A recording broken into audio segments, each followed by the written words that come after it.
Welcome back here in Lille. Now, before we go any further, I'd like to thank you guys because you are an amazing crowd. Vraiment magnifique. Okay, this morning we already saw that Meet Your Makers and Team Alternate will be playing each other tomorrow in our final for the promotion qualifier match at 11:30. And of course, for the LCS matches, we had SK Gaming taking a victory and Evil Geniuses triumphing as well. And now we've got a big one coming up. It's going to be the Season 1 Champions Fnatic going up against Gambit Gaming. So let's introduce the team. First up, in the blue corner, the Russian Overlords. Give it up for Gambit Gaming!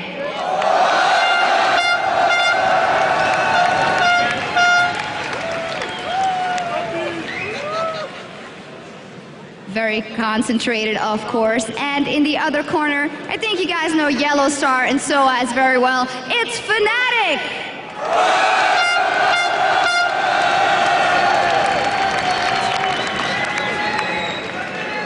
They're excited, but I can see the tension on their faces. This is an important match. Of course, Fnatic looking to climb in the standings and maybe try and take that #1 spot from Gambit soon. So let's dive into the game with our casters. Take it away, guys. Thanks a lot, Shocks. So Jason joining me here for the first time on the caster desk with his awesome post, or something like that. Slightly weird. But Jason, first time on the caster desk for you here. Pretty sick crowd we've got here in Lille. Yeah, I really have to agree. I mean, we went to our IM Brazil, and that was just an insane crowd. But here, I mean, you hear them stomping the ground, they're cheering, they're doing the wave.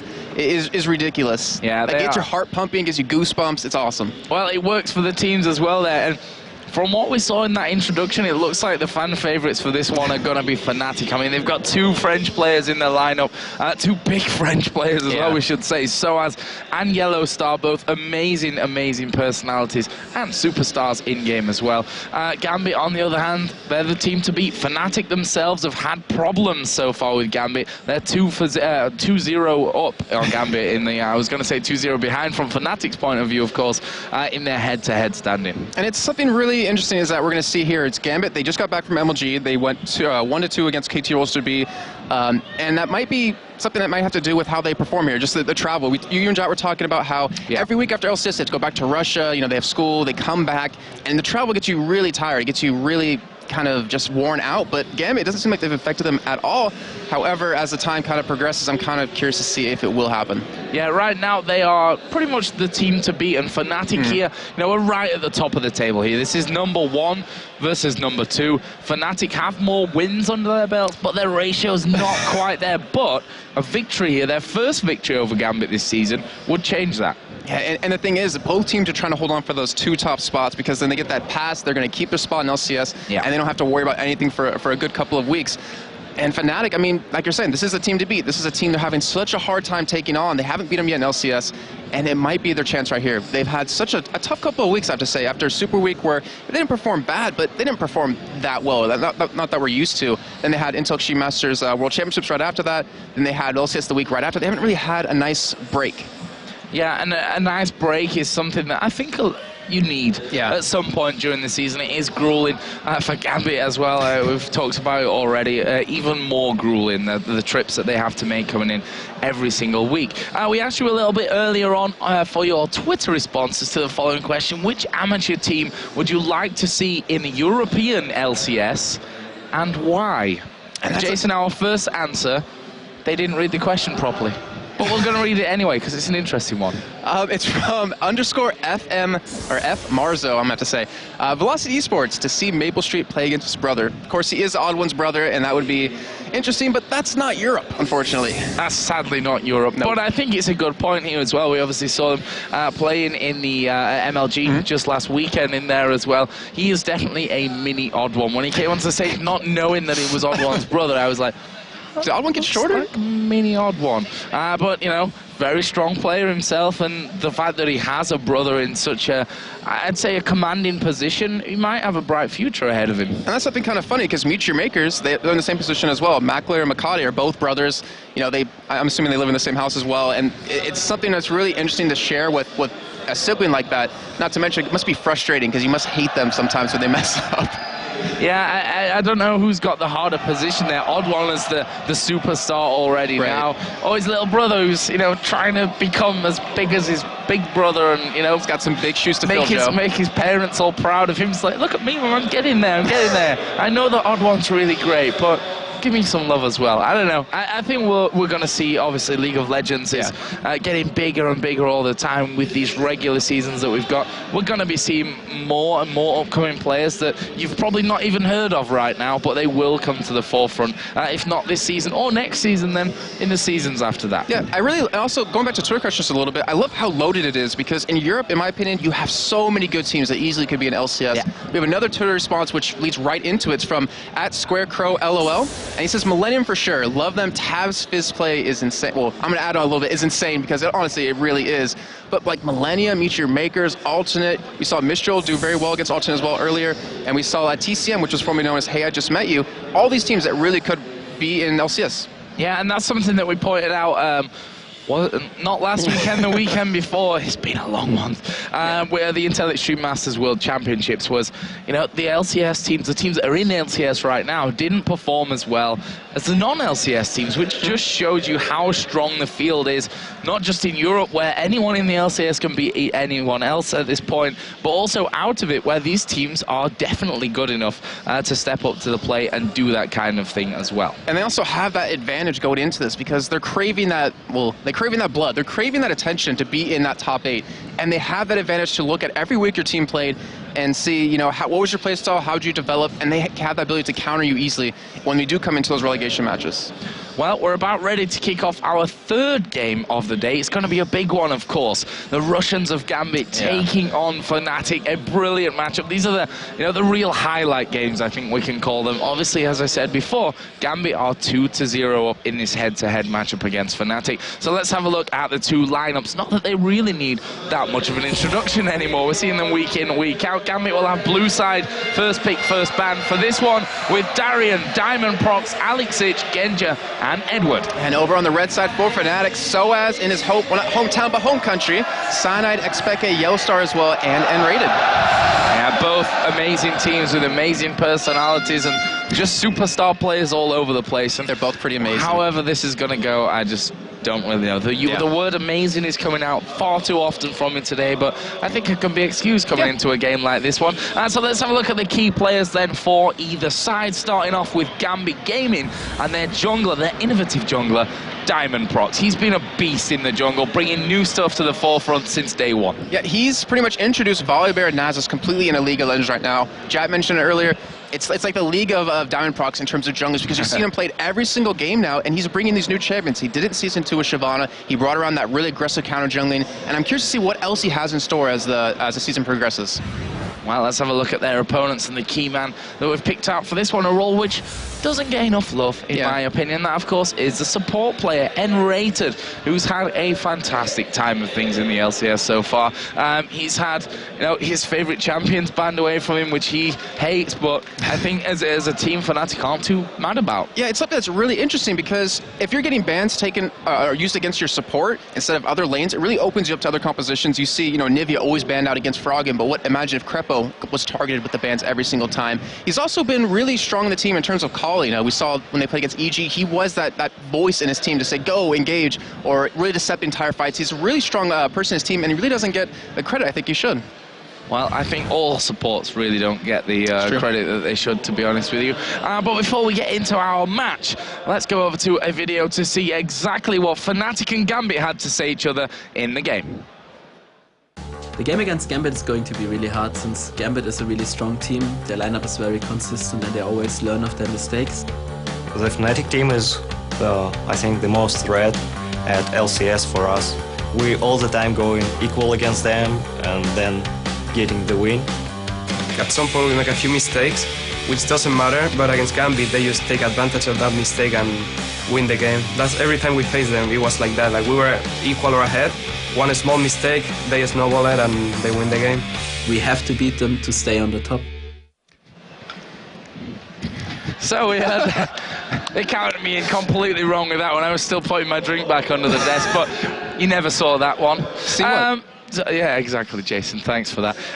So our game here coming into it's going to be a hard one to call. There's no doubt about that one. There's no real favourite. I guess you can say, just going off the standings and how things have gone before, that Gambit are the favourites for this one. But in my opinion, it's too close to call. Yeah, and also Fnatic is the crowd favorite here, as we heard earlier when the teams were being introduced. And you know, we personally can't really experience that, but how much energy, how much, you know, drive, or, you know, how much of an advantage it really gives you in game, because it gets you so pumped, get your team really working, really, you know, your mind really preparing for what could come up in the match.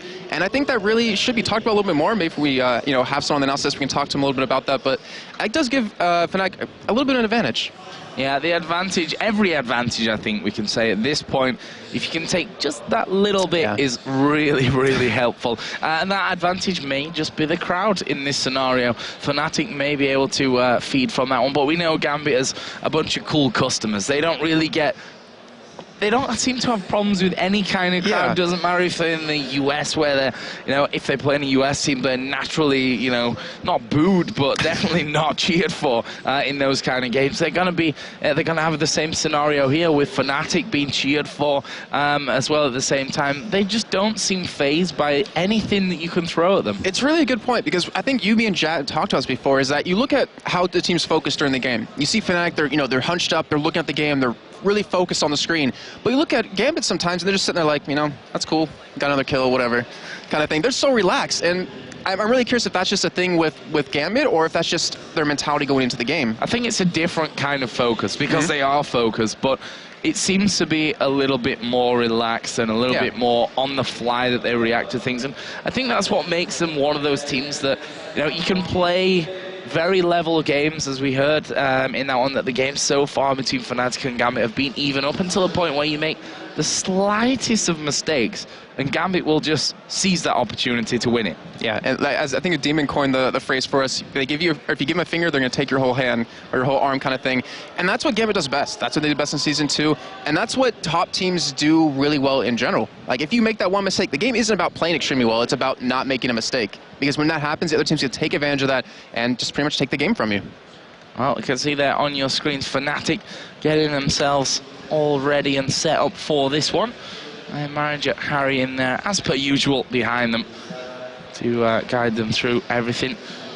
It should be pretty close to getting things started off here in this one. We do have quite a few in there from Fnatic. Gambit got a couple in here as well. So it shouldn't be taking us too long to really get things going. But Jason, what are we to look for here? What are the key things to have in mind coming into this one? I guess we can start there with the pick and ban phase. I think it's going to come down to Fnatic potentially banning out Edward, because he's been such a really dominant force in that bottom lane. He creates a lot of trouble. So if you take him out of the game, well, the thing is you can't really take him out of the game in the end, but if you take him out of his comfort zone, you really open up your bot lane to kind of carry the game as it progresses.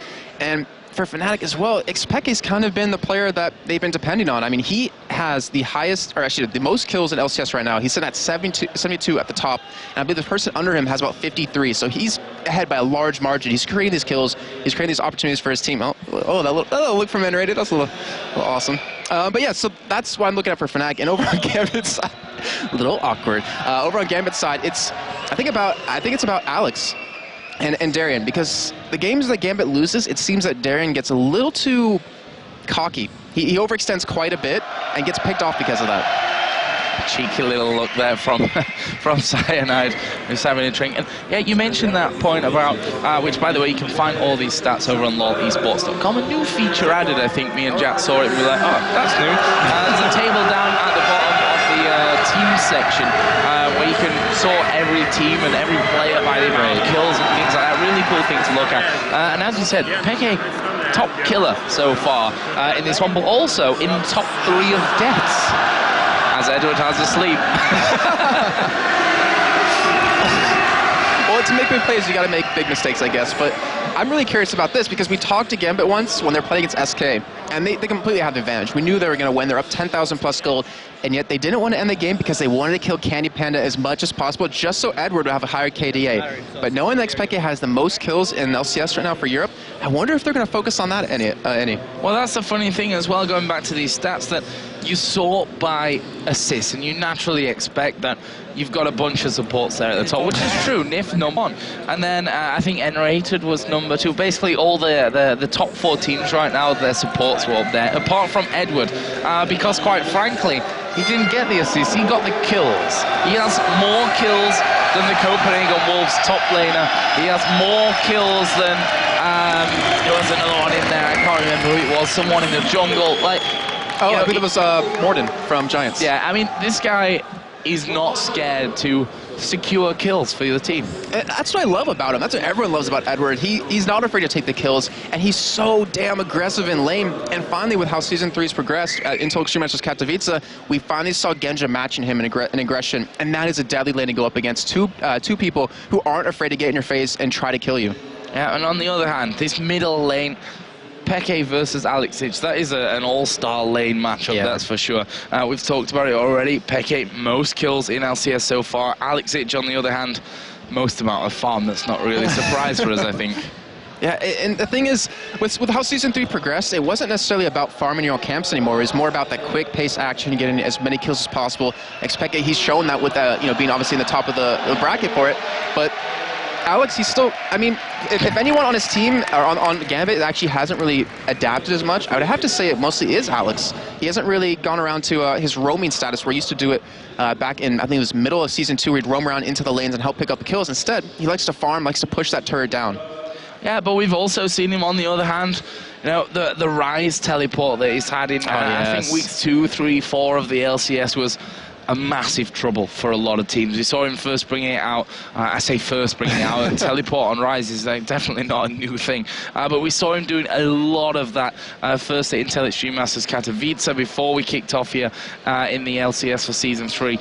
And then he really brought a lot of that through as well. So you never quite know what to expect out of Gambit. They've got that manager behind them. If it doesn't go to plan in the first game, as you love, apparently, you're gonna Jason, bring that out on me. The belt comes out and it's all good again. And this is one thing, well, besides that, but I'm going to just skip over that, is that a lot of AP mids, which we've seen Oslat do, we've seen Froggen do, are kind of switching over to AD carries now. Or not 80 carries, but like kind of AD assassins. They haven't really seen many AEP carry champions been playing in the mid lane. And Alex, we have seen him do that before. We saw him run Olaf once. I can't remember exactly where it was. He did run that. He's also run Kha'Zix quite a bit, which he's actually very, very good at. But I'm curious to see if he's been training a lot of these other champions. There we can see the audience once again. They are still not tired of being here, and that's a great thing to see. Keeping the excitement high. Is this your first time in a French event? No, it's not my first time in a French event. Actually, I've done 3 or 4 different French events. I can definitely say, though, this is the best French crowd I've ever had the pleasure of, I say casting in front of. We're not even going out to them, but I still feel like they're cheering when we get into a team fight for us anyway. But yeah, I think the French eSports fans, and we can see here French League of Legends fans in particular, are a real step above a lot of other nations. I mean, we were together at Intel Extreme Masters Brazil in Sao Paulo, and that was not even a fifth, or not even like a 10th maybe of the amount of people here, but they were really, really loud. And I said this to Jack before, it's really just a testament to you guys out there at home that come along to events and how passionate you are about the game. And how esports is kind of developing over time as well. And I remember Jack and Demon were casting Tales of the Lane. I tuned in right before they had this long little interlude, and the entire crowd, because of Chips Noir, started dancing to Gangnam Style in there. And I'm not talking about, half the people. The bottom floor, the rafters, everyone was doing it. And I just was sitting there watching like, holy crap, I want to go to France. I want to cast an event there just to see that crowd. Well, now, Jason, all your wishes have come true. You are in France. I am? Slightly different area, but still, the crowd is definitely up for this one. Now you can see Diamond 2. Was it in that last video where he spoke at the end? I was putting my water under the table, so I kind of missed the end to that one. It's always good to hear. That's why I really love these interviews and the features and what have you that are put together for time between games, that we get to hear from a lot of these players that we've not necessarily heard too much from. Especially in Europe, because there's so many different languages that are talked. Exactly. Spoken, thank you. Wow. Spoken, it's that you never hear from the people who normally don't speak English. Like, if you think of Gambit, you mostly think of Alex to do interviews with, but we've heard Diamond talk before, we've heard Edward talk, and it's nice to get, like you're saying, that opinion of them, because they never get the limelight. You've got the likes of Gambit, who are Russian, you've got Giants, who are Spanish, you've got Snoopy, who's Scottish, so there's just a lot of different languages out there to be understood. You got Ocelot as well. I don't know what language he speaks, though, sometimes. Jumping in the jungle. Exactly. That is what Ocelot does best, for sure. Obviously, I'm just poking fun there. But still, you see the personalities, which you don't typically see when they're behind the game. That's the biggest point of it. You don't necessarily see that translate through the game, so it's really great to hear from those players before the game. I've got a bit of good news for you, though. We seem to be all ready to go here with Champion Select, with Fnatic versus Gambit Gaming. Just as soon as both teams say they're actually ready. Darian has just joined in the game, so we shouldn't be too far away from getting this one underway. Jason, what are you expecting from picks and bans here? It's your chance to be, a little bit psychic. Crystal ball. A little bit of crystal ball. So I'm expecting a Thresh to be banned out. I'm expecting a Leona to be banned out. I'm going to take the easy ones first. I'm going to go the easier route and then get to the harder ones a little bit later. So I expect those two to be gone. I wouldn't be surprised if maybe Misfortune was taken out by one of the teams, because Yellowstar and Genja both play an amazing Misfortune. Yeah. In terms of top lane, you really can't lock Soaz down with bans. Darian kind of as well, but he's been playing a lot of Renekton as his main champion. The jungle, that actually might be one of the ones we might see. Maybe Volibear, maybe Nasus, depending on how afraid each team is, depending on what kind of composition they're going to run. And then I don't really think there's going to be AP bans targeted, unless it's maybe Katarina or maybe Kassadin, because Katarina expected plays quite well. As you hear the crowd behind us is ridiculous. I am not sure if it goes through the mic that well, but it's insane. I'm glad I'm not from, an earthquake-stricken area that's used to that kind of rumble, because then it really sounds like something's going to be collapsing here. Hopefully that won't happen. I thought there was thunder outside we want to go. Oh, thunder! We thought it was a steam train just plowing on through the event. It's very, very loud here. But we are finally into the picks and the ban. So let's jump into that. Let's see if Jason's crystal ball is actually working today, or whether it's out of order for this one. Shen actually ban #1 from Fnatic. My bans will come in there, I think. Maybe. But yeah, Shen, I mean, we've seen Darian play quite a bit of them, even Soaz. Not really seen him much in the jungle, but he's really just annoying in the top lane. He has that great split push power. I'm not even sure if the people on the stream can hear me over the crowd right now. It's that loud. But Leona, that second ban being taken away from N-rated, and then the Renekton coming in right behind that. But no Thresh ban just yet. You got the Leona one in there, though, and I think that's right as well. We pinpointed it in the pre-game as well when we were going over the two teams, and pointing out N-rated as one of the key players for this game. There is a Nunu ban coming out of Gambit. We did see N-rated play that last week, and it was it worked out pretty well. He said he actually doesn't like playing Nunu at all, but to ban that out is kind of interesting. And there's the Thresh ban, Joe. Is kind of expecting that one. I mean, you have to. Because you have to take that away from Edward. You can't let him play his favorite champion. However, Sona will be available for him, it looks like, if he does decide to go for that. Well, let's see then what finally Gambit decide to ban out here as #5. You can see that they're chatting away, getting themselves through this one. You see admin's just talking to Alex. Hopefully everything is running smooth on that side. And just as I say that, jinxed it. Well, we did have that last ban up. I'm not sure exactly what the problems were, but Alex was the one to leave out of that lobby, so hopefully things will be fixed shortly, because, Joe, like, this, for me, is probably the highlight match of day one.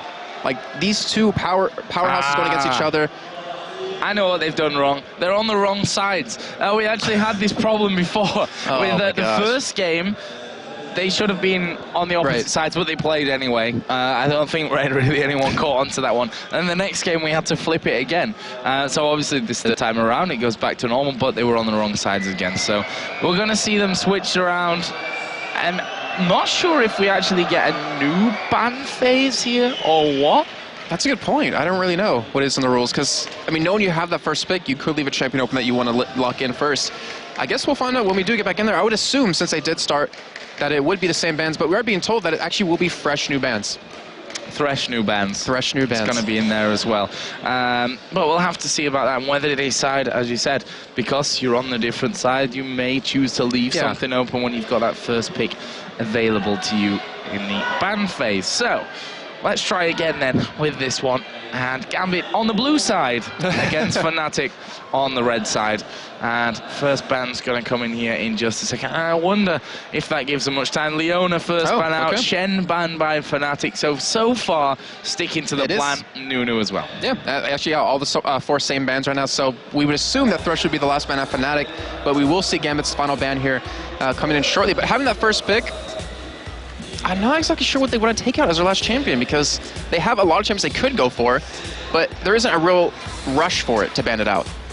Yeah, and Gambit's last pick might be swayed by this one as well. We didn't actually see it there, unless I missed it right at the very end, but no, I don't think they actually picked a, banned a third champion out there, and they go for Elise in the end. All right, that's a reasonable ban, because we've seen Elise at the top lane, we've seen her in the jungle, we've seen her in mid lane, and she's one of those really annoying champions that you can interchange between different positions in the game. And just like Jarvan, which we did see Ocelot run in the mid lane instead of in the jungle with Hercubot, there's a lot of champions that can do that. And now with their first pick, trying to decide what they actually could go for here. Maybe lock in Sona? I don't want to say they're not going to go for it, but we haven't seen Alex play him that much lately, or play her that much. I wouldn't be surprised to see maybe wow. Should always listen to Joe. My crystal ball's working today. Better than mine. Seems to be, at least. So Kaylee's going to be the first champion locked in then. Let's see what Fnatic reply. Maybe, as you said, want to take that support away.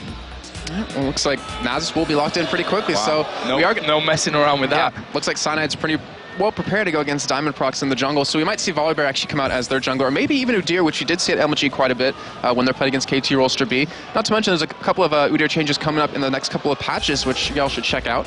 And then with their pick here, I mean, you could go middle, but then again, you're not sure where Kayle really will go. We haven't really seen Diamond Prox player in the jungle, but it is always a potential. Yeah, that's definitely true. In this, we've got 20 seconds for Fnatic to finish off their first pick from this one. I was waiting for that. So I was just like, I'm pretty funny, guys. Obviously, it's not going to be a Teemo. If it was a Teemo, I would be very, very surprised, and the crowd all disappointed, as though it was never going to happen that it would be changed to Varus. It kind of reminds me of Brazil, where we saw foreign players pick Mordekaiser, the crowd would boo with them, but when the Brazilian teams would pick it, they would all cheer. Yeah. Not much sense made, but Lulu, wow, we've seen Edward play in the top lane in a 2v1 situation and just picked up kill after kill. He had, that was when it was 5-1, I think. Something like that, yeah. He secured lots of kills in that game. That's what got him so high up there in the kill standings, actually. And it looks like they may go for a Kog'Maw. That would be actually really interesting if it does get locked in, because you do have, it does in fact, you do have Nasus there to get that Wither down and to shut him down completely.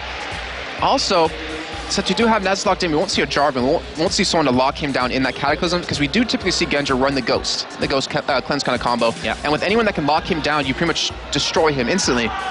That might be interesting. It might be a little bit of an early pick for them. It just seems like there wasn't necessarily a need for an AD carry when you could also pick a jungle. Unless that Kayle is, in fact, the jungler. the crowd is cheering for Teemo right now. I want to see a team give it to him.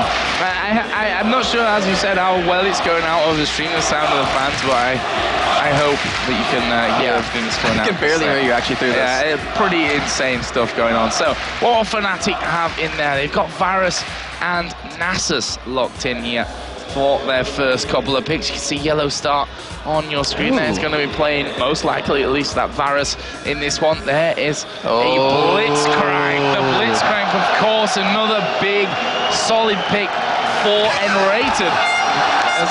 Who would have guessed that Edward goes towards Teemo? But Yellow Star, Enrated obviously is an amazing Blitzcrank player, but we should not forget that we've seen this before from them, where they picked him Blitzcrank, but sent him top with Soaz. It definitely did happen, but the thing is, they don't have Leona open this time, which really worked out well for their combo.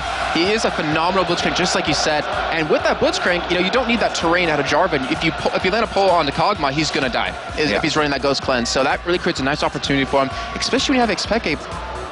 Especially when you have Xpeke playing Twisted Fate in the mid lane. Especially when you have Xpeke playing Twisted Fate in the mid lane. That's where you were going with that one, right? Yeah. Okay, good. So Teemo, I very much doubt will be actually the choice from Gambit this time around. Volibear is obviously a lot more of a probable pick, and a Kha'Zix. I like that pick, actually, because you have that ability to just jump into the back line, and then you have that KO ultimate to protect him. However, with having a Kog'Maw who potentially could get pulled in, you might need to save the ultimate for him as well. So you're really kind of torn between what champion you want to use that on. But over for Fnatic's side, they have a pick available. They have a nice amount of CC already built up with those 4 champions. Their last pick, which would most likely be the top lane, I'm going to say, over to Soaz, I wouldn't be bad for them to actually pick up a little bit more damage. Because like Teemo. That could happen. No. Probably not, but they need a little bit more damage, in my opinion. Well, let's see. Obviously, it seems to be a bit of a tough decision from Fnatic this time around. They're not reacting to the crowd chants of Teemo at this point. Zed is available. Zed is available in this one. I mean, we're talking about top laning. We're talking about Soaz. Yeah. So he could play anything, yeah, as we've seen from him time and time again. I mean, we see him play Lee Sin when he was already nerfed or balanced, and he's going for, looks like a Jace. The Jace. He was the first player really to bring Jace to the forefront at Gamescom in the European regionals, actually. Yeah, he played quite a bit against Shen. I don't remember exactly what team it was, but it was Curse. It was Curse, and yeah.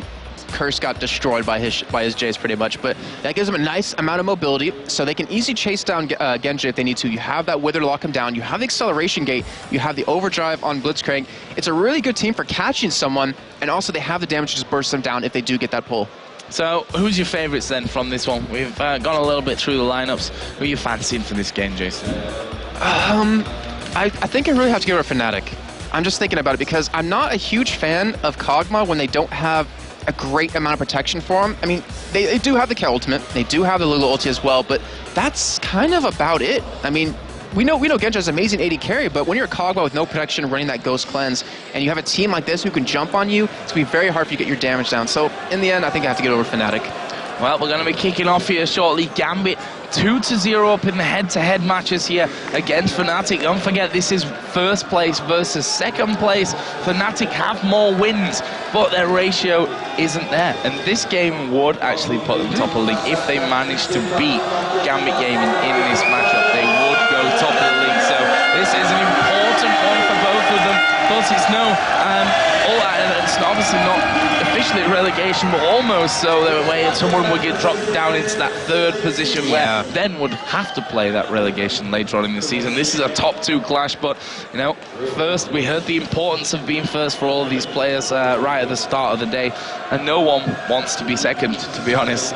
I mean, with the relegation, it really is a huge thing that we, have to start talking about as the weeks progress, because playing for 10 weeks in the LCS just to be knocked out, it's kind of like a kick in the crotch, almost, I have to say, because you worked so hard to get there, you qualified once, and then you just have it taken away from you mid-season. So we have a slight pause here coming in. Who would have guessed? Case of deja vu going on, but we have our admins up there to get that one fixed. It's actually a pause coming out of Gambit here. I'm not gonna lie, a pause right now though kind of builds up my anticipation with this game, my excitement, because I really hope and I really expect this game to be so explosive, to be so back and forth between both teams. Yeah, I think we're in for a real treat in this one. We can see that one of the admins behind Edward currently. In fact, both of them are in there, in the shadows at the back. I wonder if Edward has the balls to troll an admin, because he trolls like everyone, but I wonder if he would do that. Well, they're not usually the right people to troll, honestly. Probably not. They're not the people in. They're the people in the position of power almost, and you don't want to upset an admin, especially when he could. I guess we could say come in handy later on when you need pauses for what other kind of stuff. Looks like the French audience is certainly ready to be starting this one off, and it seems like the players also going to be ready to start off the game. So let's get into it then. We have Gambit versus Fnatic. Gambit, of course, on the blue side after we switch them around after picks and bans. And here we go. Jason, talk us through level 1. Can we expect anything? Well, I'm going to think about it. I'm going to just kind of walk you through as I'm thinking about this, is that we have that potential flip on a Gambit, we have the slow as well, we have the glitter lance which can lock you down, and usually when we see any sort of invade, it comes out of the blue team. But the way Fnatic is kind of setting up right now, it looks like they want to be aggressive. They have a Blitzcrank, so it's pretty much a giant sign blinking at you saying, hey, we're probably going to invade you. You should probably do something about it. And it looks like Gambit is responding to that just by kind of sitting down towards the bottom side of the jungle, just wants to be safe.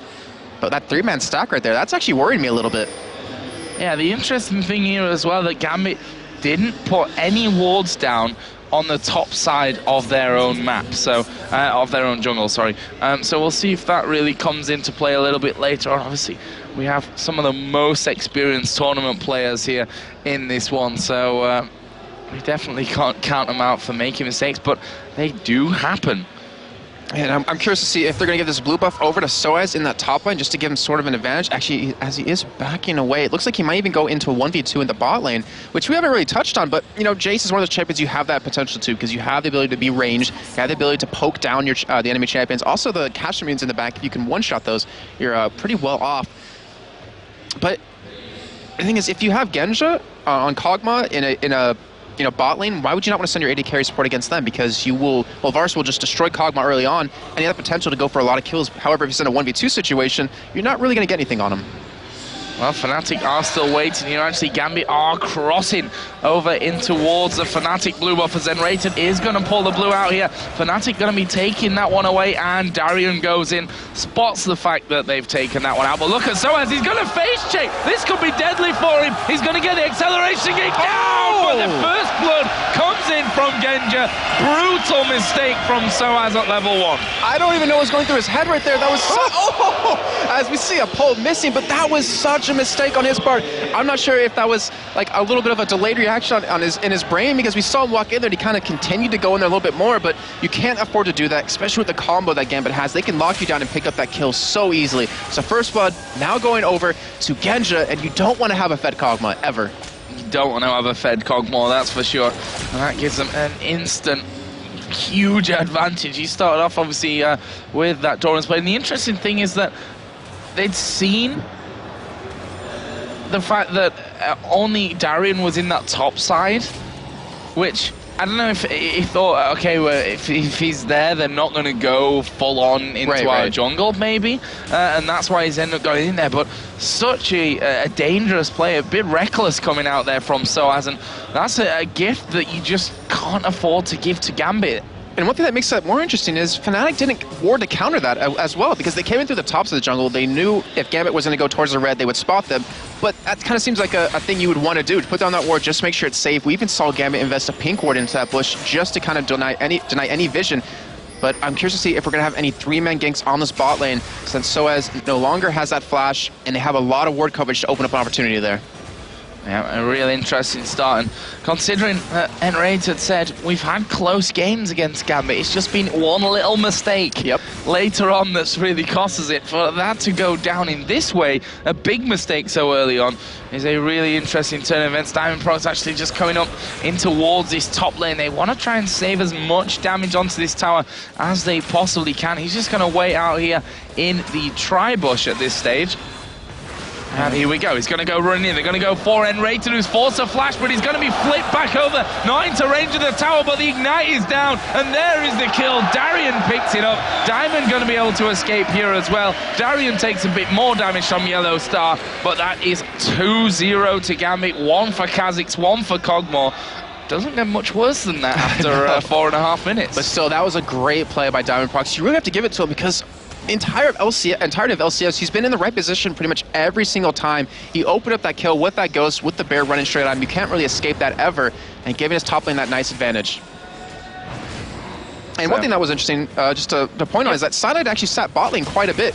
Got a little bit of farm right there, got a little bit of experience, but he had his red buff completely wide open, and it looks like Diamond, instead of going for that, he wanted to create that kill opportunity, and in the end, obviously it does work out for them. Let's have a look at the CS here between these two AD carries and the single lanes that are coming in there. 29-30, or 30-30, let's call it all even between the AD carries. Top lane is actually the same as well. However, obviously that kill for Kha'Zix, he's just picked up that tier. That's going to give him that bit of extra time, that extra sustain in the lane. Actually, Jace just picking up the Doran's Blade as well to go back down into this bottom lane. Still has Elixir from before. Yeah, that Doran's Blade, he's pretty much buying that specifically just to last hit under that turret, since they are shoving the lane into him every time. That's going to help quite a bit. As you're seeing the top right now, Fnatic, they're being very aggressive. They want to take this turret, looks like, as soon as possible, and then switch down to that bot side and let Jace farm 1v1 against Kha'Zix. However, Darren has that advantage right now, that tier. I mean, obviously it's not going to give him any sort of damage right now, but just the ability to sustain in lane with those Void Spikes is going to make you such a nuisance in lane. Well, we see that the top turret is very low. Let's have a look down towards the bottom turret of Fnatic and see exactly how low that one is, how much damage they've done. Okay, we can just about see it there in the top right corner. Just a little bit of damage being done as Darian now in trouble in this top lane as well. Ward put down. Can Fnatic get in there? He's got the pots running from this one. Actually, Enrated turns around. Yellow Star will turn around as well. But Twisted Fate, he's going to ulti in and he's going in. Can Peke get in? There's the flash. He's not really got much mana. Turns around, but Peke still manages it. And I don't think he quite realized how little mana he had from that one. In the meantime, Diamond here starting off with the Dragon. He's going to have Kayle and the bottom lane coming up to help. Yeah, great turnaround by them to actually go for that, knowing that they committed so many ultimates into the top lane. And funny enough, Xpeke, he just hit level 6 when he did ult up towards that top side, but luckily picking up that kill, Gambit will lock that Dragon down and give them a nice little bit of a goal lead, sitting on 1100 advantage. But this top turret will go down for Fnatic, and they're able to pretty much pick that turret off of that Dragon. That turret will be finished off here by the minions, and that leaves us with a 400 gold lead for the Russian side of Gambit Gaming. There you can see the individual differences, and actually between Varus and Kog'Maw, he's rather ridiculously even right now in terms of their gold totals. What else do we have in the middle lane? He's also within 30 CS there, if I could actually it's 130, whatever, Joe. He's very close as well there. The CS obviously is in favor of Kayle at this point. Kha'Zix also starting to pull a little bit ahead of Jace, but he should be able to farm that back up once they get towards the tower. And something that's a little interesting over on Xpeke's side, he picked up a needlessly large rod. So to me, that kind of says, hey, I want to go for ganks, I want to go for kills. I'm not trying to go for any sort of split push. And usually you see, Sheen into a Lich Bane, which we did see earlier today. But he wants that damage. He wants to go, looks like, for an early death cap just to create those opportunities for his team, because with how it's happened so far, having Soaz getting killed once, we had Enrated kill once, they're going to need to pick up some kills here to really kind of even out how this game is going to progress, because when you're against a Kog'Maw as the game progresses on, it's going to be harder and harder to win those fights. Yep, and Kog'Maw at this point does have that pickaxe plus a longsword in there as Darian goes backing away, and Rated finally coming back up towards this top lane. There you see the Void Spikes already doing decent little amount of damage on towards Yellow Star. He has got the Cutlass now up there with that Doran's Blade. Jace actually might be pushing out here. In the end, decides against it. Edward was actually down to half health. And you see Cyanide visiting that bot lane yet again. He's been forced to stick towards the spot sign just to keep that turret alive. He hasn't ganked, I think, at all this entire game. And by Edward and Genja being so aggressive by pushing that turret as much as possible, they're really controlling where Cyanide is going to be throughout the game. And the thing is, I mean, if you get a Wither on a Kha'Zix in the top lane, if they went for a gank earlier on, it's pretty much impossible to miss that pull. Yeah, they should be able to get in there for that one, as Yellow Star and Enrated are headed down here somewhat. We've got wards on the blue side of the Gambit jungle. They know that their two players are in fact inside of that brush. There is the pull, not quite landing onto Alex Ich. Peke had pulled the stun card out, just ready for that one as well. So if that would have synced up, that could have been dangerous stuff. Alex, of course, is himself now level 8, so has that intervention to stop any real damage coming onto him. I do see Cyanide actually visiting towards the top, so I think he's just going to walk right by Darren as he does Wither. They're not really going to go head-to-head against each other. Obviously, Cyanide won't do much damage right now. Ooh, we see Peke getting caught! Wow, flash in there. Diamond actually is going to go in. There's the ultimate coming down. Peke in so much trouble. They managed to get that one. Diamond still tanking up the turret. He's going to die here, but they get 2 kills. Can they get the 3rd? Now it's Alex Ich who's tanking up the turret. Finally, it comes out. Cyanide is still alive. alive. Finally finished off by Darian, but in comes Yellow Star from the side. Can he catch up? Doesn't have flash available, but Soaz is coming in from the bottom side as well. Darian will be able to get himself to safety. Bit of a crazy encounter. Such a great play to Gambit right there. Diamond, knowing he was going to die, he ended up just staying in there, allowing Alex to pick up another kill, kill off of that. You see Fnatic pushing down this turret right now, but that was such an insane play that Wither coming out side was able to pick up a kill on Alex, at least give him something, but still, Fnatic losing 3 members right there. 3 men down. That was, you know, what would you call it in terms of a trade there? Was it a good one? It wasn't ideal, but Fnatic was able to pick up 2 kills off it, which in the end does kind of save the entire gank that we saw. We also saw quite a bit of summoners and ultimates used on Gambit's side to really make that happen. And look at this again, we are seeing Fnatic trying to get in there for the steal, but there's a bear sniffing around. Alexich coming in, they've managed to get the Varus ulti on towards Alexich. We are going to see Twisted Fate coming in from the side as well, but he's going to be pinned down by Darian. They've managed to get the kill onto Alexich, and Raider goes low. Edward picks up that kill. Now Peke lands a stun card in onto Darian. Can they finish off? Flash over from Peke. He's taking a lot of damage, goes down, but does get the kill at the same time, and that will be a 3 for 2 for Fnatic, and they're gonna have that blue buff away, and now Edward having to run away. They go through the acceleration gate. He's safe though. And Joe, that is exactly what that entire fight we just saw right there was off the back of that. They knew Alex's ultimate wasn't up. They knew they had no flash on, or sorry, Ghost on Diamond procs. They had that easy opportunity to go in there, and because that entire fight they had before, they went for it, and they ended up coming out ahead, picking up those 3 kills, taking that blue buff away from Alex, and pretty much coming off with another turret as well. So a great play by Fnatic overall right there. Really, really entertaining game. 300 gold is all that separates these 2 teams. Dragon will be up in a minute, but before we go there, let's visit the items somewhat and see exactly what we've got. Nash's 2 done here for Kale. On the other side, the Sheen plus the Needlessly Large Rod. That is the Blade of the Ruin King. First item for Varus. Yeah, it seems like a lot of AD carries love picking that item as their first big buy. To me, it's still kind of something that's interesting. No, not interesting. I say that word a lot, but it's kind of, it can be pretty much talked about either way, whether it's worth it to pick up, because you don't really get a lot of benefit off of it unless they have a lot of health in the other team. And we've seen with how Season 3 has kind of progressed is that people stop buying that early Sunfire, that early Warmogs. So the Blade of the Ruin King doesn't give you that advantage early on, but as the game progresses, obviously that slow it gives you, the extra lifesteal, and the damage, that percent damage you do based on health really comes through. And then Raider just rushing his way in towards the middle.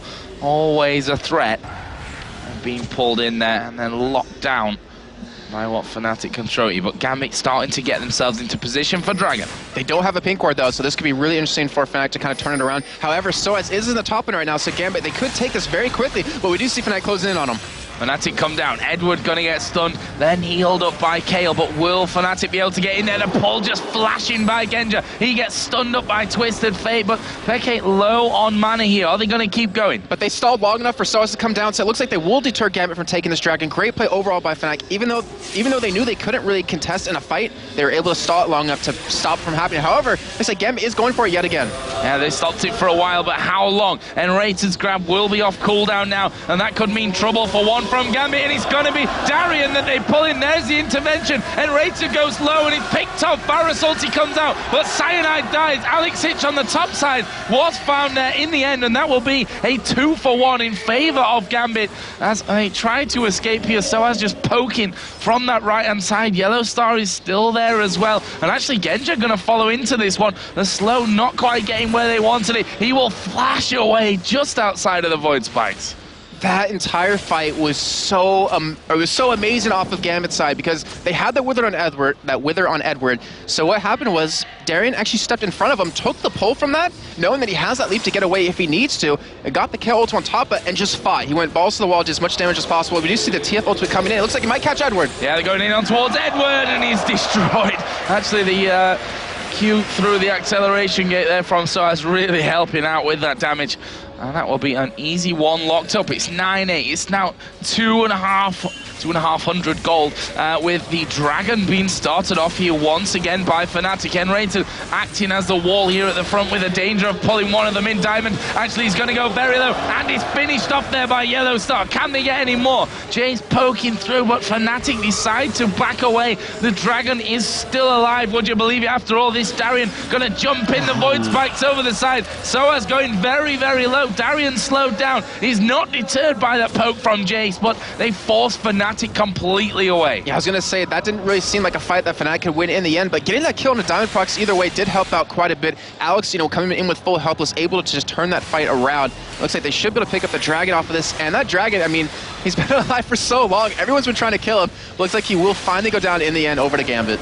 Yep, that will be a Dragon picked up by the Russians, but look at where that leaves us in gold, Jason. 200 is the difference. That's with Fnatic having a 2-turret lead at this point. Gambit got an advantage in CS in the top lane there with Kha'Zix. They are behind in the middle lane by 10, but they've got a 20 lead in the between the two AD carries. That's a 100 gold difference there for Kog'Maw. Obviously, he got the first blood in, even with Yellow Star being currently 2-0, Kha'Zix 4-1.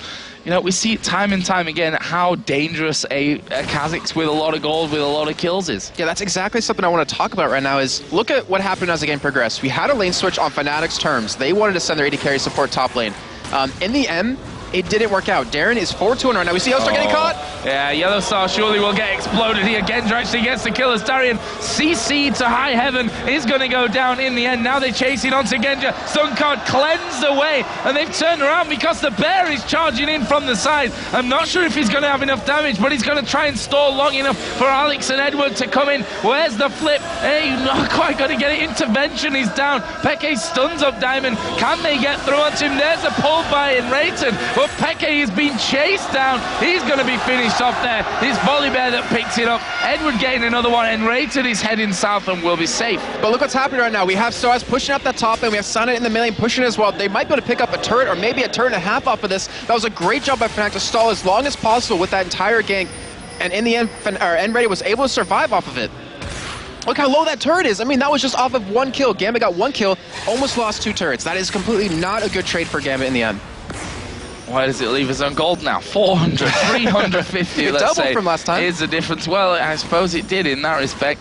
You're right with that. Kog'Maw is now 2-0-2, and that's the danger. We talk about it all the time of how Kog'Maw late game may just come back and haunt Fnatic at this point. But as you rightly pointed out, 2 inner turrets on the top and that middle lane are now very, very low and open for the taking, especially with Peke, with that Lich Bane in there, able to get in there, with Cyanide as well, who can do good chunks of damage to those turrets. And one thing that's kind of making me curious about how the game is going to progress is, yes, we do have a 2-0 Kog'Maw, and you never want to have a fed Cog, but if Cyanide could get that Wither onto him when he can't cleanse it away, for instance, if they get a pull and knock up and he ends up using it to get away earlier, or we see the Varus ultimate land on him, he's not going to escape that Wither in the end, and he's going to be dead weight to his team. I mean, we had Jab talk about it earlier. If you're going to pick or actually, I think it was Aranea. If you pick a Nasus, you want to go against a champion that's really reliant on that auto attack, and Kog'Maw is that champion. Well, things quieten down somewhat here in Gambit versus Fnatic. A top of the table clash in the European LCS. First place being Gambit to second place of Fnatic. Here we go, Peke coming into the bottom lane, misses the wildcards completely, but the Varus ulti will hit, and that could be the big one here. Are they going to pull Yellow Star in? No, and at the top lane they're pushing in as well. Let's get up there, as we are seeing Darian go very, very low, finished off by Cyanide. So Fnatic picking up 2 kills with their great play for them overall. If Peke didn't miss that wildcards, I don't think a flash would have had been committed by Yellow Star right there. So, and then a little bit of misplay, and we're getting caught in the Wither and a red buff now. This is really, really bad. Jace moving in on top of him, puts a wild growth on himself. There is the acceleration gate coming down. That's going to help Fnatic get right on top of him once again. Good slow from Edward, but surely not going to be able to escape. Not now with the Wither down. 13-11 Fnatic. And Fnatic picking up 3 kills right off the back of each other. That was overall just a great job by them in terms of putting the aggression on in each different lane. They had bottom lane where you expect a teleport or ultimate in, and then you had in the top lane that combo of Jace and Nazis. How can you escape that with the acceleration gate, with the Wither? Overall, great job by Fnatic right now. They really opened up the game, and that 200 gold they were talking about has been blown wide to 1,000. I say it blown wide to 1,000, but we know when they get two teams like this going head-to-head against each other, that really is a lot of gold at this point in the game. Well, let's have a look at the items, because they've changed a bit since the last time we talked about them. Jace with the Black Cleaver finish, and we have Kha'Zix, who also got that BF sword plus the Vamp set to head up towards a Bloodthirst there for him, and Aegis for Diamonds. Volibear, we've got Locket of the Iron Solari finish for Nasus. That Lichbane is now done for Twisted Fate, as well as the Nash's Tooth over with Kale.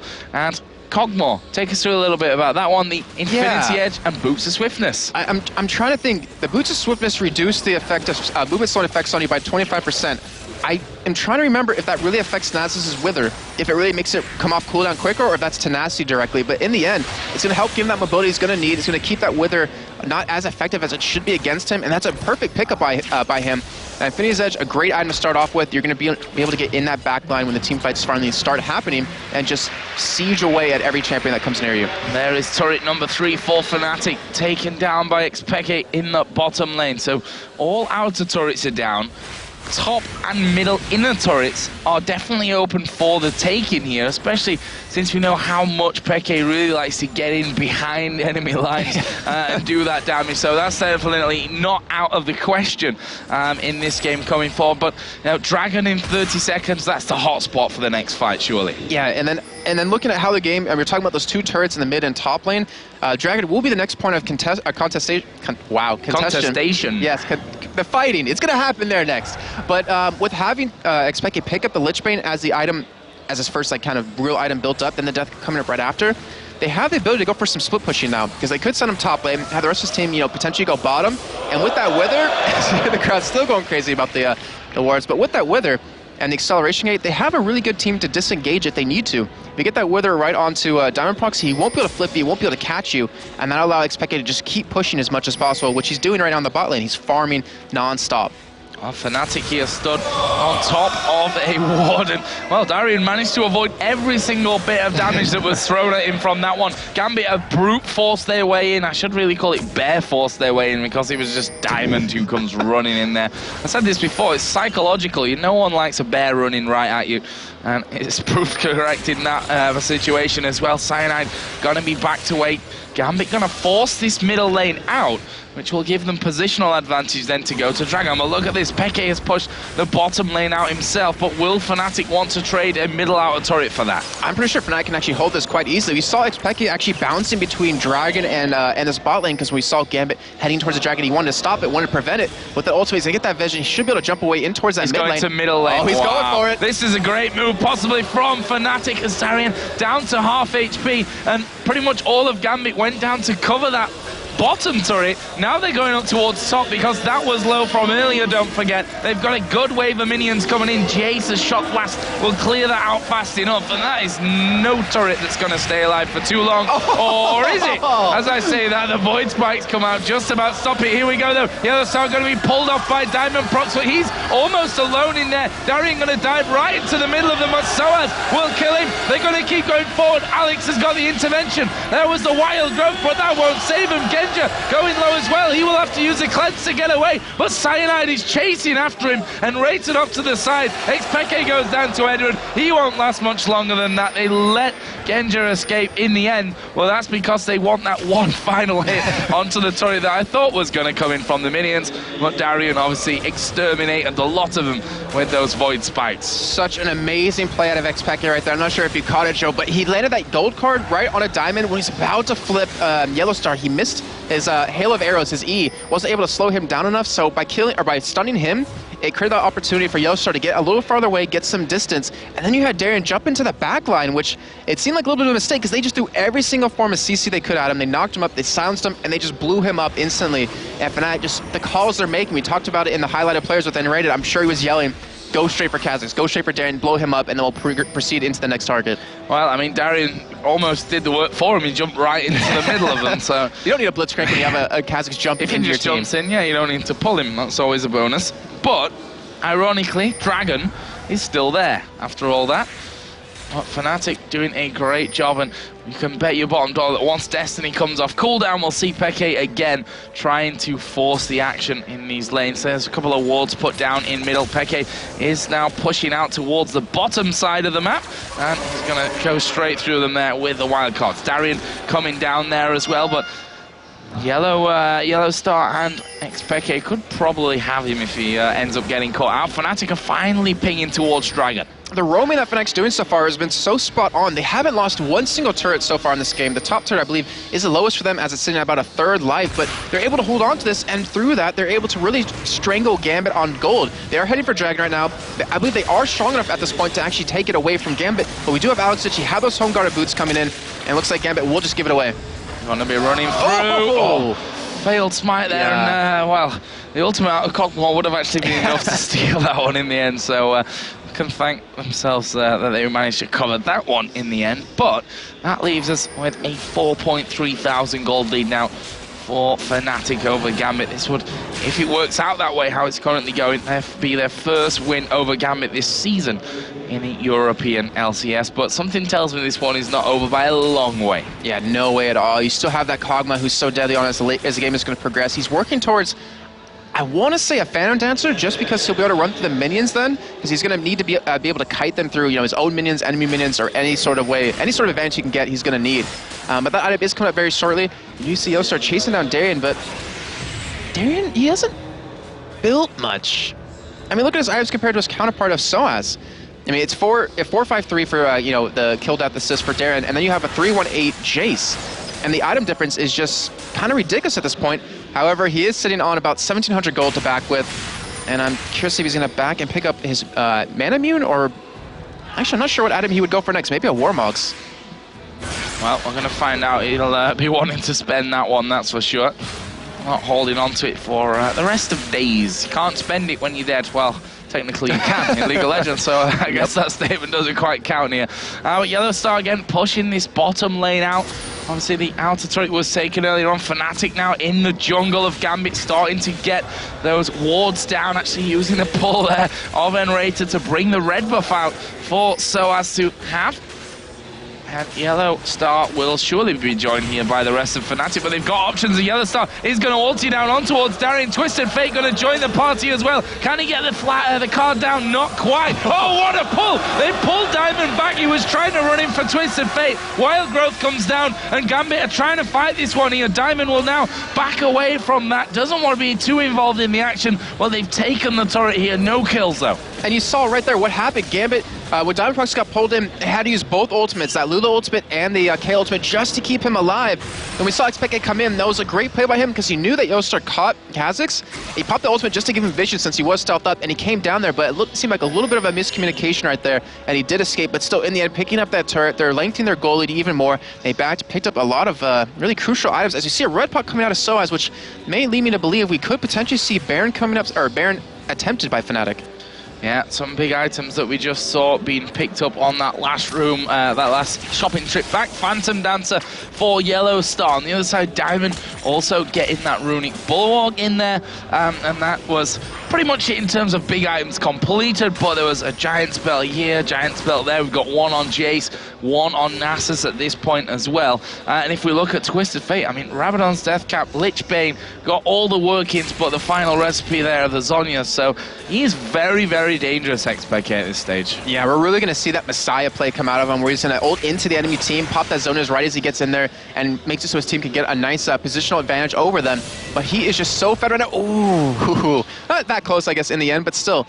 He's going to get he has the damage he needs right now at this point. He has the ability to split push really easily with that 522 AP, not to mention pretty low cooldown on his ultimate, only 104 seconds at this point.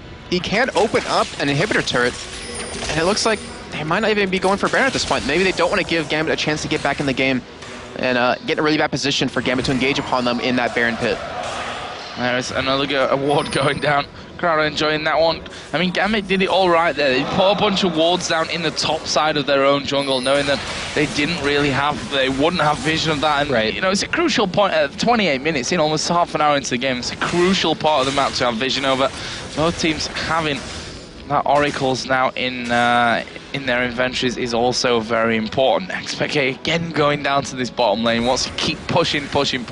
He's really putting pressure on Gambit, forcing someone to react to him, and at this point, I don't think anyone can actually 1v1 him right now. Maybe Darien, because he has a Hex Drinker, but still, I think XPK, with that Zonya's done, he could easily solo him in a 1v1 situation, which allows the rest of Fnatic to just go around and do as they please. They can push turrets, they can bait Gambit in somewhere, and just allow XPK to keep that pressure on, keep forcing Gambit to react to him. Because that's what Fnatic's doing. They're making Gambit react to them. They're not giving them Gambit the advantage to really make Fnatic be the ones to stop them from doing an objective. And they're really forcing Gambit to kind of be out of their comfort zone. Because Gambit's usually the one that's aggressive. They're usually the ones that are making the plays, making the other team do something about it. But Fnatic is in the driving seat at this point. And look at that vision that they've got sorted out here. They've just seen Edward put another ward down. That will be taken away. Cyanide quite happily to go into that brush. There is the ward there. You saw the bear just hanging off on the side, but he is going to take this ward down. Actually, they fling Cyanide right into the middle of them. Not sure if this is a great idea. Intervention comes down on towards Diamond. Wild Growth comes in. Here comes Kha'Zix from the side. Diamond is surely going to die. Yes, he is. There it is. Peke is the one that picks it up, and they go in towards Genja. They can't do without this Kog'Maw going forward, and Genja now running for his life. Shock Blast comes in from the side as they take down Twisted Fate. Big burst damage coming out. Soa's going very low, but they get the finisher. Cannon Raids now take down Genja. There comes the Q out of Varus. Genja somehow staying alive from this one, but Yellow Star has the vision, flashes in, ace Fnatic. And that was Gambit starting off that fight, getting that flip on the Cyanide into the enemy team, but he was so tanky. He has the assist he needs with that Warden spell, with that Giant spell, just to tank up the enemy team long enough for the rest of the team to get in there. And we saw just Darien, he was just blown up because of XPK, because of that vision from that ultimate. That stealth won't do you anything during that situation, and Yellow Star was able to just clean up one by one. Crazy stuff. And that is now a 7,000 gold lead. It's building nicely for Fnatic, but let's not forget about the words that we heard from them earlier. Our games have been good for us so far, but always a silly mistake has cost us the victory. It'll take a little bit more than a silly mistake as the crowd goes even more crazy about a missed ward this time around. I think Edward might have realised by the crowd reaction that he's just walked over the top of one. Probably. In that one. And looking at as the items progress, we did see a Randomance Omen picked up on a Cyanide. So basically what Cyanide is just a walking slow bot for his team. He hits the Wither onto Genja, pops Randomance Omens down just to kind of slow them up and let the rest of his team follow up. It's really hard for anyone on Gambit to actually dodge the pull now off of Invade, especially if they keep fighting in the jungle like this. And they kind of you kind of have to put someone in front of whoever's Wither to really eat the pull. But in the end, when that happens, you're going to commit the Lulu ultimate and the K ultimate just to keep them alive when you need to save it for Genja or maybe save it for Darien. Okay, that just again on that bottom side of the map is going to have a tasty few minions to take away. As you see Diamond there, just a bit of poke coming out from Yellow Star. Takes a quarter of his health. There's Darien diving in there. He's going to get trapped underneath the turret. Intervention was used, but they turn around and they're going for this one. Yellow Star is surely going to get the kill. No, Wild Growth will save Darien. The pull just flashing by Genja, who can do a ton of damage himself, but surprise, Peke is pushing in this bottom lane. I never would have guessed him to be backed right now. Looks like the rest of the team trying to close him from behind him, but he has the ultimate available. It's not going to matter in the end. I don't think he's going to get the inhibitor off of this. Actually, he is. With the Lich Bane, he could potentially get it, but he pops the ultimate, and he will be able to escape here. See ya. Maybe. Oh! That's just such great play from Peke. I mean, he's opened them up a Baron now. They've all gone back there. Peke TP's in towards the middle, and he's like, okay then, my team's just going to back away. We're going to take this Baron. And look at the ward coverage they have. They see Gambit coming in. They should be able to pretty much hop off this if they need to. They are going to take Baron and pretty much turn it into a fight. Here we go. Diamond rushes into the middle, gets the grab. Intervention will save him for now, but when that runs out, he is surely a dead man. He runs top side. Zonya's was used by Peke. He will be finished off here, and actually it's looking pretty decent for Darien, who gets in there, but the rest of the team going to turn around. Here comes Kog'Maw to do a final bit of damage before he's finished off. That was a 3-on-2, but Fnatic got Baron. Edward now caught out of position as well. Soaz chasing over towards those wolves. Can he get tabs of him here? Has he got vision? Oh, he's got yes, boards. he has. He knows where the Edward's going from this one. Misses the shock blast, but that should be about it. Edward doing a good job to still avoid him here. Can he escape? Go on, Edward. that Yordle running away, but in the end he's caught down. So, in the meantime, Yellow Star's still pushing here. Gonna put the ulti down on towards Alex Ich. Can he get the final blow? There is intervention. Barrier used by Yellow Star, and the auto attack gets the ace. Great job by Fnatic right there. I was a little skeptical about how SOAS chased out Edward for so long, but they still pick up the inhibitor off of that, the inhibitor turret as well, and they have the bot wave pushing with super minions. Fnatic, after this, they could back, buy up, and potentially end the game right here. This could be their first one against Gambit in the LCS. Let's have a look how much gold they've got right now, because after all that coming in, they must be sat on a stack. Yeah, 2,800 for Jace, 2,300 for Varus as well, so gonna be good times when they go home to spend. And look at the map right now. Fnatic has not lost one single turret, Joe. When do we ever see games like that anymore in the LCS, especially with Gambit on the other side, who is used to being so aggressive, pushing the turrets down very early. This is an insanely well done job by Fnatic, and they seem to have Gambit just read like a book. Yeah, they are looking so strong coming in today, and of course we will be seeing Gambit versus SK later on as well. And SK will be watching this one with bated breath, realizing that, you know, they're definitely not unbeatable at this point. Fnatic looking good. A second Randuin Zoman has come in now for Jace. What else? Warmogs for Twisted Fate. So Peke can survive a little bit longer when he decides to push wherever he needs to. And if you look at Varus, I mean, Infinity Edge, Blade of the Ruin King, Phantom Dancer, and the Last Whisper. That's a scary build. Yellow Star's been playing phenomenal this game. We've seen him do so well in Misfortune, as we mentioned, the picks and ban phase, but he's showing everyone his Varus is spot on as well, especially like his Caitlyn on top of that. He's playing exceptional, and he's really being the backbone of their team right now. Then again, expecting those ultimates, the pressure he's applying has really opened up a lot of opportunities for Fnatic, and they've been capitalizing on every single one of those. Oh, here's a pull. Misses out from Enrated. But they've got the clearing ability. They're going to push straight through towards that turret. SOAS is happy to tank it up as Darian dives in there. Intervention comes down. Wild Growth comes down. But that's two ultimates that aren't going to keep him too healthy from this one. The pull goes straight down the middle. Darian stunned up. No kills of this one so far. And Fnatic down to half with quite a few members. But Alex Ich going to be cornered off. Yellow Star knocks him low. Gets Polymorph. There's the first kill. It's SOAS to take down Cogmore. Can they get the game with this one? Maybe. Inhibitor will surely fall. There is Diamond going very, very low. And, well, they'll let him run away. You can run away from your base. We'll just take the win. Fnatic moving in. First Nexus turret goes down. The second will follow. Alex Ich has to flank away. And Fnatic focusing on the Nexus. They can't quite finish it off, but they will in the end. And Fnatic beat Gambit in a fantastic matchup, an almost perfect game from them. They have to be so happy about that, with Gambit's giving them such troubles in LCS so far. As you see on their faces, they look so happy. Yellow Star right there, getting a hug from Expect. They pretty much carried their team right there with just the coordination and everything they did. And I has to feel so floored right now. A fantastic performance from Fnatic, but just one of many that they have to put in the remaining half of this season. We're going to go over to our analysis desk to break down all the action from this with Jack and Snoopy. Very much, guys, and that was an absolutely insane game. It was so many kills, probably the most action-packed thing so far today in the LCS, and I'm here actually joined by Steven Snoopy Ellis from Evil Geniuses. So how do you think that game went, man? That was a fantastic game, even from early on. Like, you've seen the flashes forced early, we've seen SOAS dying early. There was so much action throughout the entire game. It's fantastic. Yeah, we see these guys giving the good games. I mean, Gambit Gaming, really, I think you would know a bit about this too. One of the less social teams. Yeah. They're usually really gracious in victory, but they do not like to lose. That's true. Like, they're one of the sorest losers probably in the LCS. They've actually come out of their shell a lot more recently. They're socializing a bit more events we go to. But they would not take this one easily. Really heavy hearts on this one. Yeah, and this game we kind of talked about a little bit. Fnatic is just so ridiculously hard to play against. Do you want to kind of try to talk about their playstyle a little bit? Yeah, I think Fnatic's probably, out of all the teams, the most annoying to play against, purely because of their global presence on the map.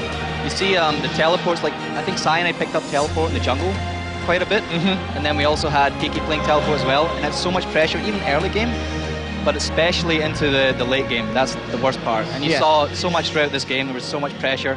And I think it's one of the key factors to most of Fnatic victories, is XPK putting that global pressure on the map.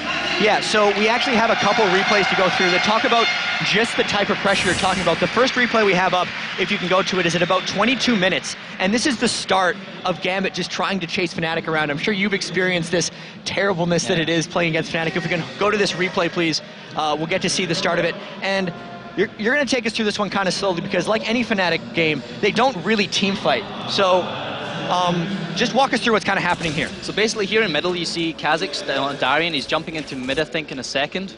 Meanwhile, TF's bottom applying pressure. With that Lich Bane, he can take down towers really fast. Right. You're actually a bit early, but what happens here is you have TF ports onto Kha'Zix, chunks him to half health, and then look at top right now. You see that giant wave? Yeah. That allows them to transition, even though they've just chunked Kha'Zix to half health, and now they're going to transition to top, and then look to get that tower. So they'll move up to top now, probably. Yeah, and the big thing about all that was, as you were saying, is like Gambit is just chasing them around. They just tried to kill XPK, and the big wave, Fnatic always knows so much about the map. So what is Gambit's thought process now as they chase going up top? So basically, TF's ultimate is down right now, and they want to force a fight. That's the key point. They don't want to wait another minute and 30 seconds for another TF to split push again, so they want to force a fight right now. So look, you can see Yellowstar caught off guard. You split right now. And here's the big thing. Before the game, we were talking about Volibear builds and how Diamond always brings Ghost. And you were like, I don't like the fact that he brings Ghost because the flash initiations are so clutch. And as you're saying, if Diamond had flash here, he could have taken that Rolling Thunder straight into Yellowstar. He could have flashed, but he doesn't. Straight onto Yellowstar. He's completely split from his team. There's no way he's going to survive that if he was flash queued by Diamond. And I think that would have been a one team fight for Gambit in that case, sorry. But because he didn't get Diamond procs, how does the rest of the fight go out? So what happens here is we see they're all zoned by Cyanide and invaded, and then Darian, who's half health from when PK jumped him in the middle before, he now jumps in the back line of Fnatic, and he gets melted instantly, and Alex doesn't have any time to respond to ulti him and save him. Right, so the fight goes through, as you guys can see, Darian goes immediately, and now you're saying melted instantly. Alex, he has to ult himself pretty much. And then now it's like an almost lost team fight. They're just on the run right now. Yeah, and the cool thing about this is Cheeky Edward actually managed to get in for the extra Night Steal, but like, we knew that fight was pretty much lost from that point, so... And I think a key point of it is I honestly feel like if Diamond actually had flash, he could have flash initiated, and there's so many instances throughout this game where I've seen that, where he could have flash initiated and caught a target off guard, and he never had the chance to do that because I think it's the wrong summoner, personally. So what can you actually do against that playstyle? Like, how do you force the team fights? What is your mindset going in? Well, one of the key things you saw is as soon as that you try and force things mid, and that's what they tried to do. They tried to force something mid, but the problem was Fnatic was really great at stalling Gambit, and PK was getting that split push advantage the whole game. And what you try to do, as soon as that TF ulti's down, you try and force it coming in there at blue buff. And they ran in, but they couldn't. They couldn't capitalize on their engage. And Yellowstar survived the initial chase, and then the team regrouped with them, and then Darian goes in the back and gets caught off. And the biggest thing we were talking about is Gambit never got to pick where they're happening. Like, they had a bunch of pink wards around Dragon, and they ended up fighting way over at the other side of the map on Baron with no vision. So they put a lot of money into those pink wards, trying to force fights against Fnatic, but they never really had that chance. And that's a big problem against TF. Is you want to force fights, but it's really hard to do. Right, so we have one more clip actually coming up, and this is just an extension of what you were talking about early, how well Fnatic controls things. Oh, actually, I messed up. I have the wrong fight. Oh no, good. Cut back to us. That was my bad, guys. The other fight we were talking about, it was another split push. If you want to set it up really quickly for us, I'll find it on the screen and we'll be able to get to it. Yeah, so basically it's another case where TF tries to split push and Fnatic wants to stall him as long as possible. And you'll see a prime case of this is coming up shortly. We will be here in a second. Yeah. Coming in. Bear with us, guys. Snoopy's much better at this than I am. So here we are in middle right now. We can go to the replay now, guys. Thank you. So we see Darian jumps in. He knows TF's bottom right now, so he's relatively safe to do this. If they force an engage, TF's not quite ready to respond just yet. So Darian jumps in and lays some damage down onto Yellowstar and Cyanide, but he backs out now. But PK right now is calling.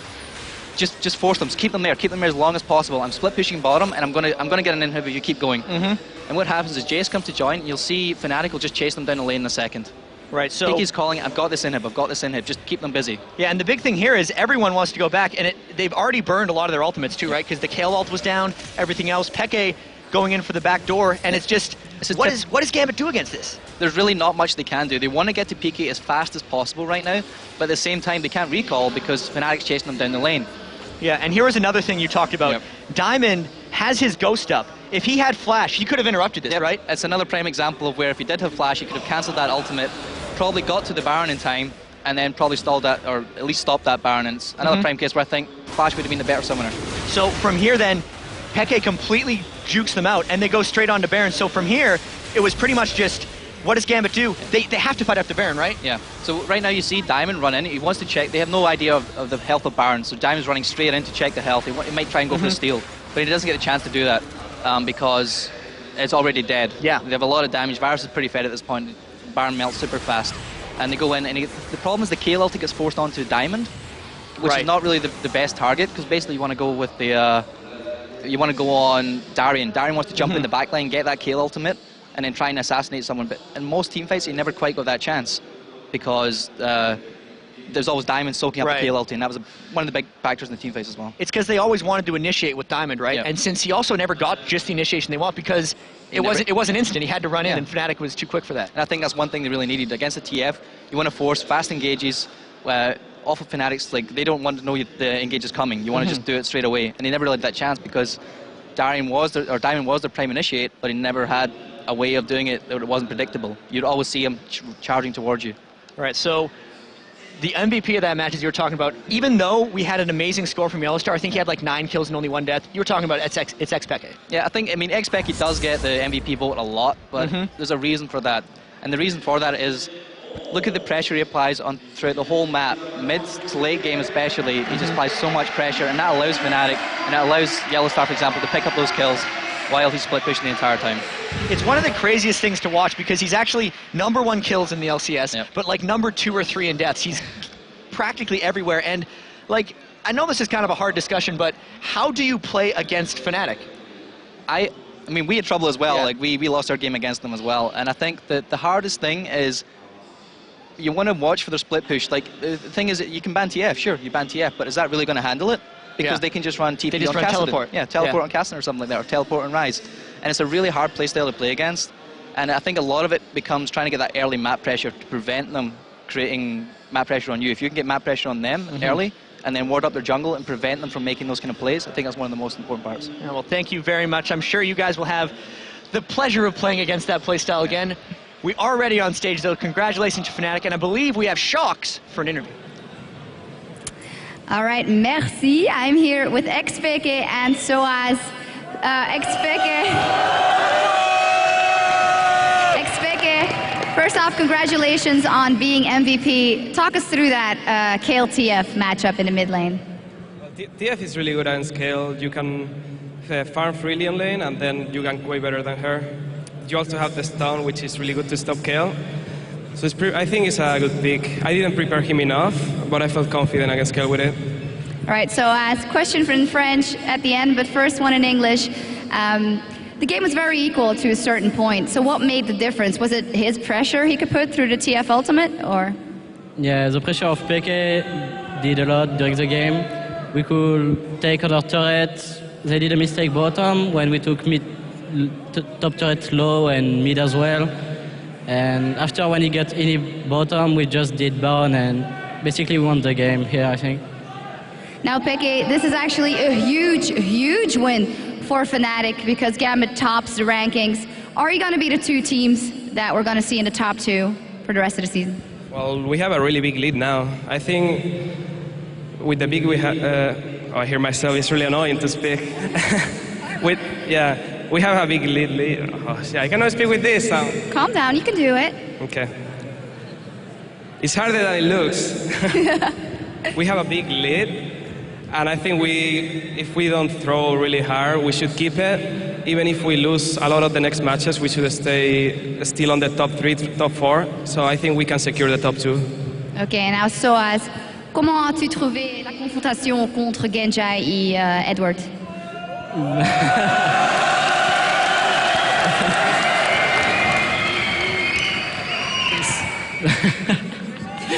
Les gens me reprochent souvent de swap lane, mais là c'était pas tellement moi. Vu qu'on a start à l'heure bleue, c'était mieux pour Yellow et Enrated d'être au top, donc ils m'ont demandé d'aller au bot. La seule difficulté, c'est que j'avais pas de ward. Ils me l'ont dit un peu trop tard, donc j'avais pas de ward et c'était un peu relou, mais sinon ça va. You didn't have any wards, it was kind of a problem. Finally, Les gens aiment voir Timo dans le jeu. The guys wanted to see Timo.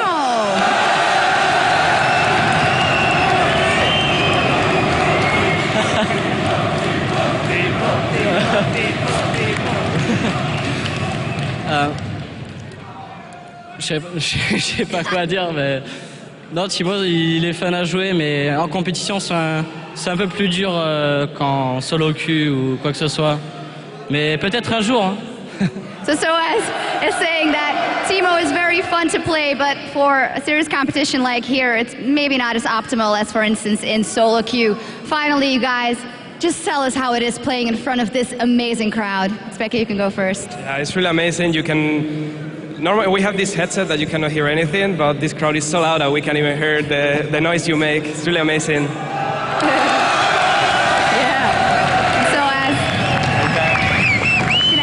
French or English, you can choose.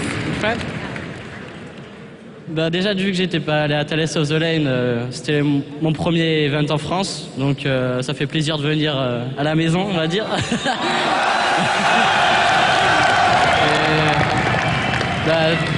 Faites toujours autant de bruit et ça fait kiffer. So as you're saying, it feels like coming home playing in France. Totally agree. Congratulations, you guys. Now time for a short break. After the break, we'll be back with the Copenhagen Wolves taking on the Dragonborns. The Wolves came very close to beating Fnatic just last weekend, so they are certainly looking for blood here versus Dragonborns after the break.